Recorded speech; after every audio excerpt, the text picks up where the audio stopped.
recevons sur ce plateau, mesdames, messieurs, monsieur Fidèle Etoyi, cadre de l'UNC. Bienvenue. Merci Paul. Merci de m'inviter pour partager ces moments. Bon matin à tout le monde. Merci infiniment, merci beaucoup à vous. Vous avez fêté, vous avez célébré. Il y a eu des scènes de liesse après l'obtention de cette liberté provisoire. Effectivement, nous l'avons constaté. C'est toute la République qui était dans l'euphorie, dans la frénésie, parce que le pacificateur jusqu'au bout a été libéré. Et pour nous, c'est une joie, c'est une victoire, parce que enfin notre leader est sorti. Et pour nous, ça vient d'ailleurs de plus en plus conforter le parti qui est pratiquement en vent en poupe, parce que nous sommes dans une phase de redynamisation et son retour à la maison, ça donne au parti un poids, et l'UNC a repris le poids de la bête. Mais ce n'est qu'une liberté provisoire. Effectivement, ce n'est qu'une liberté provisoire. Pourquoi ça doit tant réjouir les militants? Ça réjouit les militants parce que enfin le droit a été dit. Vous savez que les questions de droit sont des questions qui sont techniques et compliquées. Il y a beaucoup de gens qui ne comprennent pas. Notre Constitution garantit la liberté. Et aujourd'hui, nous avons vu que cette question a été respectée. Au premier degré, il a été condamné. Au deuxième degré, il a été confirmé, condamné. Et à ce niveau, les avocats de Vital Kamerhe avaient fait valoir l'argument de l'inconstitutionnalité. Malheureusement, ils n'ont pas entendu raison. Et aujourd'hui, à la Cour de cassation, on attend qu'on puisse suspendre les décisions, n'est-ce pas, des juges du premier degré, deuxième degré. Et aujourd'hui, on peut l'appeler présumé innocent.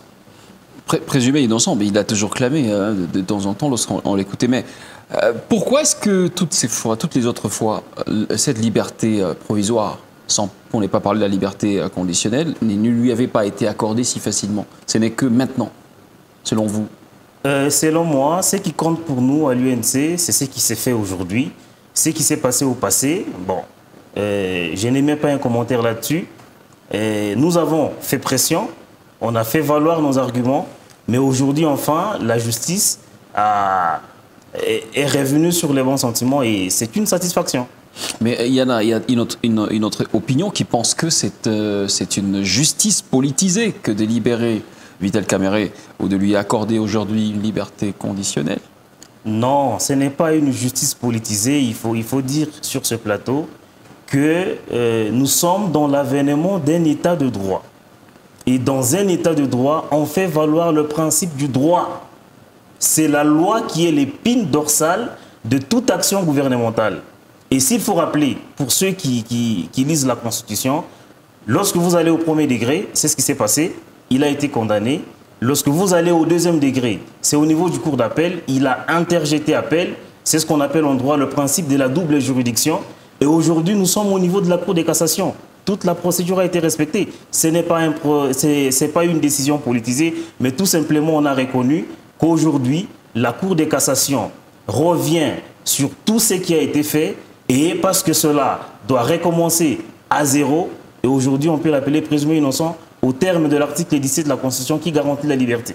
Est-ce qu'on ne peut pas parler des cartes qui sont en train de se jouer, d'autant plus que, souvenez-vous, il y a les ministres de la Santé, l'ancien ministre de la Santé, Eteni Longondo, qui avait été libéré comme ça, et puis après, c'est l'ancien ministre, il n'y a pas longtemps, hein, l'ancien ministre de l'Éducation, de l'EPSP, qui lui a obtenu, on parle de la grâce présidentielle, entre guillemets, jusqu'aujourd'hui, on ne sait pas si il est question de la grâce présidentielle. Alors, pour équilibrer un tout petit peu, pour apaiser les tensions, il fallait aussi accorder une liberté provisoire à Vital Kamerhe, afin que, bon, voilà, la classe politique soit plus ou moins apaisée, et puisqu'on s'apprête à aller vers les élections en 2023.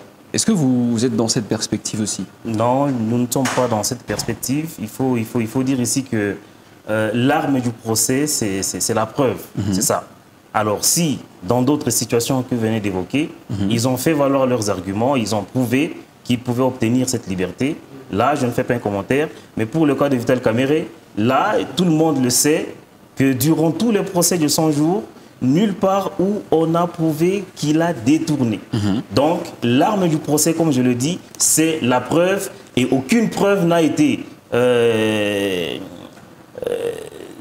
présentée, et aujourd'hui, nous pouvons toujours clamer son innocence. C'est une liberté provisoire, certes, mais nous irons jusqu'à son acquittement.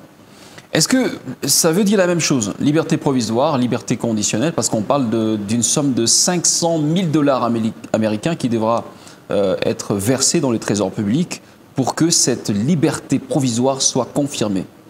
Oui, oui. Qu'est-ce que vous en dites? Oui, effectivement, c'est comme ça que ça marche. C'est ce que dit la loi, ce sont les éléments techniques. On verse toujours une caution, ça a toujours été ainsi. Mais jusque-là, Vitel Kamerhe n'a pas encore versé la somme. Bon, là, ce sont c'est administratif. Ce sont des processus judiciaires et administratifs. Oui. Ça sera réglé. Ce qui est important pour nous, pour l'Union, pour la nation congolaise, c'est qu'enfin, Vitel Kamerhe est à la maison. Alors, Vitel Kamerhe est à la maison parce qu'on dit que la santé, le tableau de sa santé, le tableau médical a joué en sa faveur. C'est bien cela? Il présente vraiment trop de faiblesses en termes de santé. Alors, voilà, la justice a jugé bon, ok, de l'évacuer, peut-être s'il en a besoin. L'élément de la santé a aussi joué, mais il faut que je revienne sur la procédure lorsque on part en cassation. Lorsque vous allez à la Cour de cassation, la Cour de cassation annule, n'est-ce pas, tous les arrêts du premier et deuxième degré. Et lorsqu'on annule ces arrêts, on recommence le procès à zéro. Mais là, il faut souligner qu'au niveau de la Cour de cassation, on s'attelle sur les aspects de forme. Alors, dès lors qu'on doit recommencer à zéro, on les reconsidère cette fois-ci comme un présumé innocent. Ça signifie qu'il jouit de la présomption d'innocence. Et déjà, parce qu'il est présumé innocent, il peut réclamer sa liberté provisoire et c'est garanti par la Constitution. Ça veut dire qu'il est sur le couloir d'être blanchi, Vitel Kamerhe, apparemment. Effectivement, il est sur le couloir d'être blanchi et nous attendons que la procédure aille jusqu'au bout pour qu'il soit vraiment acquitté, car nous sommes confiants qu'il n'a rien fait, il n'a pas détourné, il est innocent. Alors, cette liberté conditionnelle ou liberté provisoire, liberté provisoire va court jusqu'à quelle période exactement? Cette liberté provisoire peut aller à quel timing? En tout cas, jusqu'à ce que le procès sera terminé.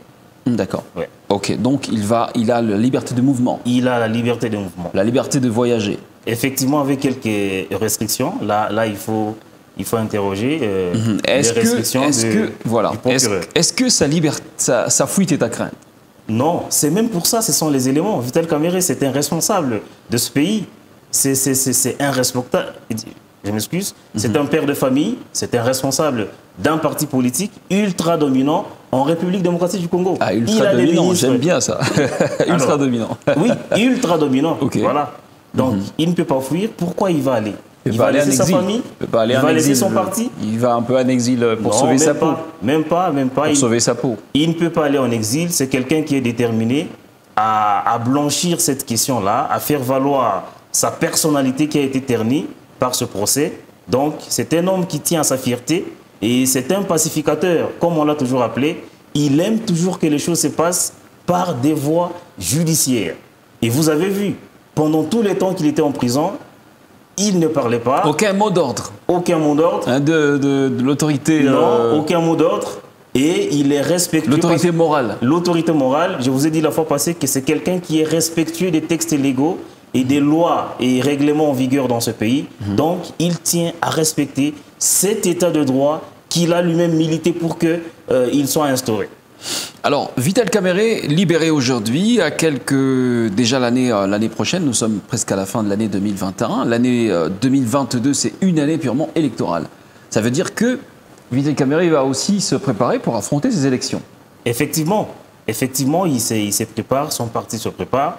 2021-2022, c'est pratiquement une année pré-électorale. Et déjà, avant même qu'il ne soit libéré, à Kinshasa, à Idiofa, à Lubumbashi et partout ailleurs, le parti est dans une phase de mobilisation, effectivement, de mobiliser les troupes pour affronter, n'est-ce pas, les joutes électorales à venir. Donc pour nous, nous ne voulons pas entrer dans des chamailleries, dans des discussions, dans des bisbis.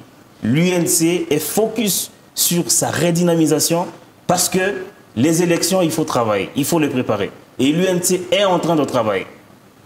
Et vous restez avec l'UNC allié au président Félix-Antoine Tshisekedi dans l'Union sacrée? Jusqu'à la preuve du contraire, l'UNC est allié à l'UDPS.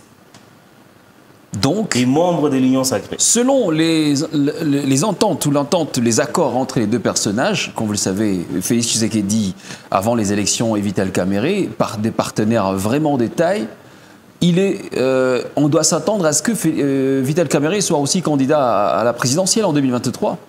Oui, selon les accords, vous l'avez bien souligné, selon les accords de Nairobi, il était dit que l'UNC soutient l'UDPS 2018, 2023, l'UDPS soutient Vital Kamerhe, l'UNC. Donc, les accords sont ainsi, pacta sunt servanda, je le dis une fois ici. Oui. Donc, ce sont les accords sont les accords. Mais j'ai répété sur ce plateau pour dire que la politique est dynamique. Tout change. Les accords se font et se défendent. Donc, on ne sait pas ce qui va se présenter demain. Ça peut changer à tout moment. Mais pour le moment, nous savons que cet accord n'a jamais été révisé et c'est ainsi. Et si jamais le président Félix Tshisekedi se représentait, Vital Kamerhe, que va-t-il faire? Va-t-il peut-être se retirer de l'Union sacrée pour se présenter seul aux élections? C'est une analyse que j'ai envie de solliciter auprès de vous. Bon, en fait, ce sont des grandes figures emblématiques de ce pays. Oui. Et ces deux personnes que j'admire tant, Vital Kamerhe, mais également le président Félix Tshisekedi, ce sont ces personnes qui sont prêtes à l'effacement. Ce sont des personnes qui sont prêtes à faire prévaloir l'intérêt national. Alors, au nom de l'intérêt national, l'un ou l'autre peut désister. On ne sait pas encore parce qu'on n'est pas sur cette question. Nous ne sommes qu'en 2021, il y a encore 2 ans sur ça, donc gardons notre souffle. Alors, Vital Kamerhe fait, n'est-ce pas, confiance à la justice congolaise.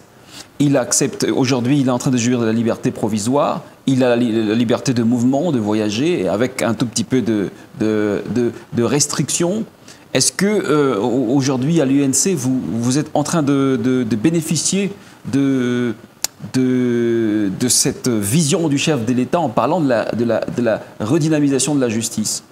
Effectivement, nous partageons cette vision et pour moi, c'est une occasion de faire remarquer que depuis l'avènement du président Félix, qui a apporté la notion de l'État de droit, justement, nous remarquons un sursaut d'orgueil des magistrats qui cherchent à se sauver du tutorat politique. Vous savez que dans ce pays, il y a eu plusieurs immixtions dans la justice, mais aujourd'hui, on sent une certaine indépendance de la justice, on sent que les magistrats cherchent à se sauver de ces tutorats politiques. Et nous partageons cette vision. Donc ça n'a rien à voir avec une justice politisée. Non, la justice est en train d'être nettoyée, redynamisée par l'état des droits initié par le chef de l'État, Félix Tshisekedi. Effectivement. Bien, alors on va peut-être finir notre entretien pour aujourd'hui parce que nous ne savons pas encore comment ça va se dessiner. Est-ce qu'il y a-t-il un voyage en vue? Est-ce que Vital Kamerhe va-t-il être évacué vers quel pays? Je ne sais pas s'il y a des informations supplémentaires sur ça. En tout cas, là-dessus, il n'y a pas d'informations. Sur sa santé, il est évident qu'il a des pépins au niveau de sa santé. Nous avons des centres hospitaliers au pays qui peuvent le prendre en charge.